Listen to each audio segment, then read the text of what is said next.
비판 보도를 싸잡아 폐간을 요구하고 거론하는 정치권의 행태가 위태로운 탈선 열차를 보는 것과 같습니다. 2023년 대한민국이 처한 참담한 언론 현실입니다. 민주주의의 생명과도 같은 언론 자유에 대한 위협과 협박을 멈출 것을 정치권에 촉구합니다. 안녕하세요. 김묵TV 시사도민고 김묵 교수의 스피치 횡단 열차 힘차게 출발합니다. 많은 관심과 응원, 참여, 좋아요, 댓글 공유, 구독과 알람 설정 부탁드립니다. 미디어 피아와 함께합니다. 이동관 방송통신위원장이 지난 대선 때 뉴스타파의 김만배 인터뷰 보도에 대해서 국기를 흔드는 악의적 사고를 일으키는 보도를 하면서 언론사의 존폐 자체를 근본적으로 재검토하겠다라고 말했습니다. 또 인터뷰 내용을 후속 보도한 언론사에 대해서도 흉기 이렇게 얘기하면서 책임을 묻겠다고 밝혔습니다. 앞서 김기현 국민의힘 대표는 사형에 처해야 할 국가반역죄라고 매도했습니다. 취재 보도의 흠결을 트집잡아 대선 후보에 대한 정당한 검증 보도를 사형, 폐간 등의 막말로 겁박하다니 자유민주주의를 초토화시키는 독재 전제 정부의 냄새가 풀풀 납니다. 국민의힘은 1급 살인죄를 비롯해 악질범죄, 대선공작, 국기문란 사건, 조작범죄 이런 황당하고 논리적으로 맞지 않는 궤변과 공격을 쏟아내면서 언론사를 비난하고 있습니다. 오죽하면 박찬대 민주당 최고위원이 집권 여당 대표가 말한 것이라고는 믿기 힘든 저열한 선동이다 라면서 김기현 대표 주장대로라면 국민의힘당 의원 상당수가 국가반역죄다. 국힘당부터 국가반역죄로 다스려야 옳다라고 주장을 했을까요? 정치권의 정략적 언론자유 파괴, 공격이 참으로 참담합니다. 이동관 위원장은 지난 8일 국회 대정부 질문에서 김만배 인터뷰 관련 보도에 대해서 당선자를 바꿀 수도 있었을 만큼의 엄청난 충격을 줬기 때문에 일반적인 가짜뉴스와는 차원이 다르다라고 말했습니다. 참으로 황당한 궤변이고 몰상식한 발언입니다. 당시 언론들이 제기한 문제의 본질은 2011년 부산저축은행 불법 대출 수사 때 대검 중수부가 대장동 사업 관련 대출 브로커를 조사하고도 왜 처벌하지 않았는지에 대해서 관심이 있었습니다. 이것이 핵심이죠.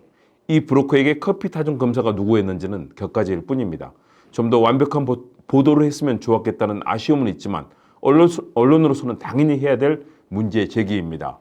당시 주임 검사는 윤석열 대검 중수이과장이었고 그와 각별한 관계였던 박영수 전 특검이 대장동 일당의 변호사였습니다. 유력 대선 후보에 대한 검증은 언론으로서 당연한 것입니다. 언론의 소명이고 당연히 해야 될 책임입니다. 그런데도 커피 타준 검사가 윤 대통령이 아니었다는 사소한 흠결을 들어서 폐간 운운하며 협박하다니 대한민국이 졸지에 깨어나 보니 후진국이 된 셈이고 언론을 탄압하는 독재국가로 추락한 모습입니다.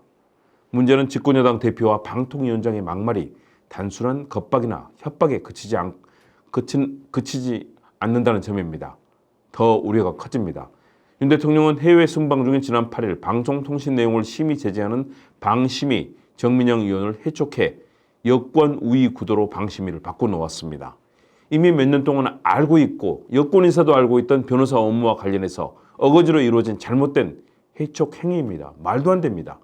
이어서 여당목 유일임 의원을 위원장에 호선했습니다. 이분은 언론노조가 2017년 발표한 언론의 공정성과 독립성을 침해한 언론인 50인에 올라가 있는 인물입니다. 언론계에서는 사망 선고를 받은 인물이 관에서 부활해서 방송의 공정성과 독립성을 평가합니다. 참으로 황당하고 말도 안 되는 일입니다. 검찰은 검사 10여 명 규모로 대선 개입 여론조작 사건 특별수사팀을 구성해 전방위 수사에 나섰습니다. 대중에게 낱낱이 공개되는 공적인 언론 보도로 여론 조작을 했다는 황당한 혐의입니다. 히틀러도 이런 언론 탄압을 쉽게 하지 못했을 것입니다. 국민의힘은 한술 더 떠 김만배 인터뷰 보도와 관련해 뉴스타파와 문화방송 기자를 검찰에 고발했습니다.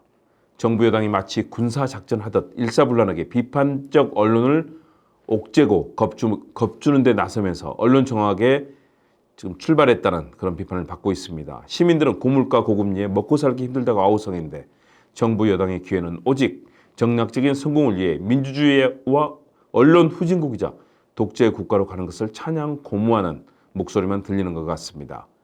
시일야 방성대국이라 통곡의 소리뿐입니다. 눈 떠보니 후진국이자 독재 국가가 되어버렸다는 국민들의 비판은 날이 갈수록 거세지고 있습니다. 언론에 칼을 함부로 댄 정권은 결국 그 칼에 베이고 타 죽는 법입니다. 대한민국의 현재와 미래가 걱정입니다. 언론의 자유는 정말로 중요한 민주주의의 소명이고 그 핵심 요소입니다.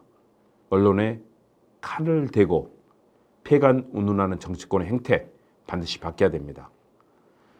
미 대표와 함께하는 김국TV 시사도민고 김국교수 이슈. 오늘은 언론을 공격하는 정파적 행태, 언론을 폐간까지 거론하는 잘못된 행태에 대해서, 그리고 정치권의 최근의 흐름에 대해서 짚어봤습니다. 반드시 바꿔야 합니다. 여러분 감사합니다.